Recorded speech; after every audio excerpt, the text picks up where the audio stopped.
ലോക പരിസ്ഥിതി ദിനാചരണത്തിന്റെ കോട്ടയം ജില്ലാതല ഉദ്ഘാടനം ഇല്ലിക്കൽ ചിന്മയ വിദ്യാലയത്തിൽ നിയമസഭാ സ്പീക്കർ തിരുവഞ്ചൂർ രാധാകൃഷ്ണൻ നിർവഹിച്ചു. സമൂഹത്തിന്റെ സുഗമമായ വളർച്ചയ്ക്ക് പരിസ്ഥിതിയുടെ സംരക്ഷണം അനിവാര്യമെന്നും വികസന പ്രവർത്തനങ്ങൾ നടപ്പാക്കുമ്പോൾ പരിസ്ഥിതി ആഘാതം പഠിക്കേണ്ടതുണ്ടെന്നും സ്പീക്കർ പറഞ്ഞു. ഓരോ വർഷവും തൈകൾ നട്ടാൽ മാത്രം പോരാ, അടുത്ത വർഷമാകുമ്പോഴേക്കും ഇപ്പോൾ നട്ട തൈകൾ നിലനിൽക്കുന്നുവെന്ന് ഉറപ്പുവരുത്തണമെന്നും സ്പീക്കർ ഓർമ്മിപ്പിച്ചു.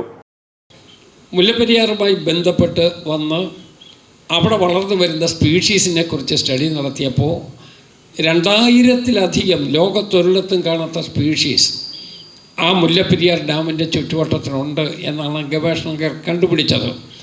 ആ സ്പീഷീസ് നമ്മുടെ സമൂഹത്തിലെ പരിസ്ഥിതി സംരക്ഷണത്തിന് വേണ്ടിയും സന്തുലിതാവസ്ഥ നിലനിർത്തുന്നതിന് വേണ്ടിയും ഏറ്റവും കൂടുതൽ എത്തിക്കുന്നു എന്നുള്ളതാണ് ചരിത്രം രേഖപ്പെടുത്തിയിട്ടുള്ളത്. നമ്മുടെ പരിസ്ഥിതി ദിനത്തിൽ ഒരു ചെറിയ പ്രശ്നം ഉണ്ടാകാറുണ്ട്. എല്ലാ വർഷവും പരിസ്ഥിതി ദിനത്തിൽ ഒരു 10 കോടി മരം നമ്മൾ കേരളം മുഴുവൻ അങ്ങ് വെക്കും. 10 കോടി എല്ലാവർക്കും കൊടുക്കും, ഒരു ബുദ്ധിമുട്ടുമില്ലാതെ അതിൻ്റെ സീഡ്ലിങ്സ് അങ്ങ് കൊടുക്കും. അപ്പോൾ 10 കോടിയും 10 കോടി കുഴിയിലായിരിക്കും വരുന്നത്. പക്ഷേ പിറ്റേ വർഷം അതേ കുഴിയിൽ തന്നെ വീണ്ടും 10 കോടി നമ്മൾ കൊടുക്കുന്നു, ആ കുഴിയിൽ തന്നെ വെക്കുകയും ചെയ്യുന്നു.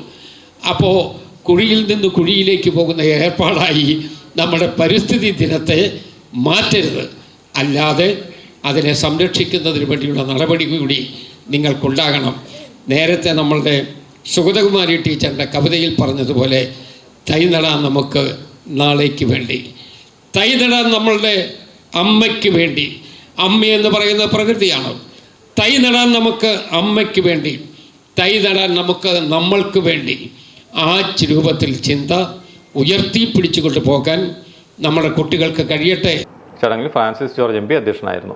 ജില്ലാ പഞ്ചായത്ത് പ്രസിഡന്റ് ജോഷി ഫിലിപ്പ്, നഗരസഭാ ചെയർമാൻ MP സന്തോഷ് കുമാർ, സ്ഥിരസമിതി അധ്യക്ഷരായ S ഗോപകുമാർ, സനിൽ കണക്കാലിൽ, കൗൺസിലർമാരായ Bindu Santhosh, Jisha Joshi, Unais Palaparambil, Sheena Sabu, Leena Jayachandran, Chinmaya Vidyalayam president N Rajagopal, principal doctor P Sujatha, social forestry വിഭാഗം assistant forest conservator KB Subhash, range forest officer C Lekha എന്നിവർ പങ്കെടുത്തു.